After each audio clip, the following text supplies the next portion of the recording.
ეს ნამუშევრები ეკუთვნის ჩემს ბებიას ანა ჩხიკვაძეს. ანა ჩხიკვაძე არის დაბადებული 1910 წელს და მოგვიანებით დაახლოებით 50 წლის ასაკში დაიწყო ამ ნამუშევრების კეთება.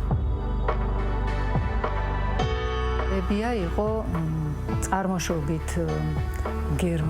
გერმანული გვარის იყო, მაგრამ იზრდებოდა უკრაინაში. სადაც ბაბუაჩემა გაიცნო ის და მერე ჩამოიყვანა ჯერ რუსეთში, მერე საქართველოში და შემდეგ გახდა ანა ჩხიკვაძე. ეს ყველაფერი ვნახე, რომ გარდაიცვალა დიდი ხნის შემდეგ. მე ნანახი მქონდა სურათებით და ყოველთვის მეუბნებოდნენ, რომ აი ბებიაშენი როგორ რაღაცებს აკეთებსო და მაჩვენებდნენ ხოლმე ამ სურათებს და მე ვნახე ძალიან გვიან უკვე აი 2019-ში მოხდა ჩემს ხელში ეს ნამუშევრები.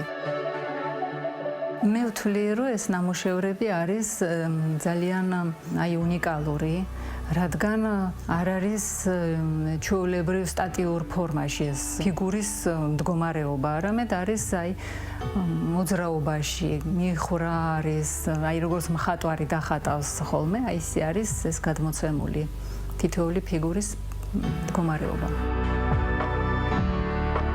მე როგორც ვიცი, საქართველოში არ ქონდა გამოფენა. უფრო ქონდა მოსკოვში. ხატვართა კავშირის წევრიც იყო და თან ეტყობა ისინი აფასებდნენ ამ ნამუშევრებს.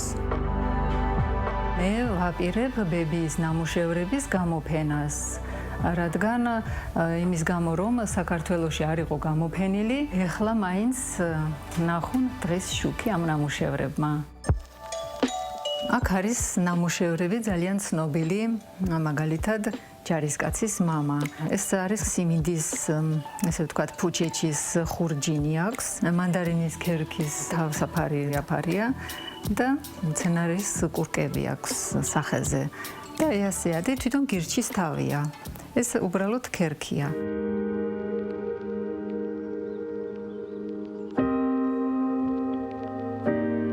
მაგ Facebook ჯგუფში გვერდი საქართველოს მქარგველები და ხელმარჯვეები, სადაც ვართ მქარგველები.